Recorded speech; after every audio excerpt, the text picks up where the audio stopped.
Duty 2টার থেকে। আপনার duty 2টা থেকে, এখানে যারা এখন আপনার ডিউটি 2টা থেকে, তাহলে এই জায়গায় যে ছিল আপনি তো করতে আসছেন, সে তো বলছে যে সকালে আনা হয়েছে। এটা সকালে যদি আমরা তার কথার খাতিরে ধরেও নি সকালে আনা হয়েছে, তাহলে তো আপনি সেই সকালেরটা এখন দিতে পারেন না।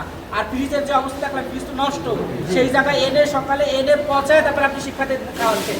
এটা তো প্রতিনিয়ত খাওয়ান, আজকে আমরা ধরতে পেরেছি। আমরা তাদের কাছে জিজ্ঞেস করেছি, ক্যাফেটেরিয়ার যারা হচ্ছে স্টাফ আছে, তারা বলছে তারা এই খাবার খায় না। এবং দেখেন, তারা যে খাবার খায় না সেই খাবার তারা আমাদের শিক্ষার্থীদের এই জায়গায় আমাদের রেকর্ডিং আছে, আপনি মাংসের সাইজ দেখেন যে তারা মাংস কেটেছে সাইজ পরে ভাই, জিনিসই তো ভালো না, এবং জিনিসই তো ভালো না। নষ্ট, মানে পচা করে তারপর শিক্ষার্থীদের খাওয়াচ্ছেন। এই জায়গার জন্য ইউনিভার্সিটি ভর্তুকি দেয়, এখানে ইউনিভার্সিটি টাকা দেয়, এরপর এখানে হচ্ছে এটা পরিচালনায় যিনি আছেন তাকেও কল দিয়েছি। এখন পর্যন্ত বিশ্ববিদ্যালয়ের ডক্টর টিমকে আমরা জানিয়েছি, এখন পর্যন্ত কেউ আসে নাই। আসুক, এই মাংসটা তারা রান্না করতেছে, এটা আজকে যদি আমরা না নিতে পারি, সাইলেন্ট করেন না ফোনটা। আচ্ছা, অভিযোগ আছে এই মাংস রান্না করার জন্য মশলা প্রস্তুত করছেন, আসলে সে বিষয়ে কি বলবেন? না, মশলা আমরা প্রস্তুত করছি যে মাংস আসলে বাজার থেকে পাকাবো। আমি তো এই জায়গা মশলা গরম করতেছেন, বাজার থেকে মাংস আসার পরে রান্না করবেন, এরকম কিছু?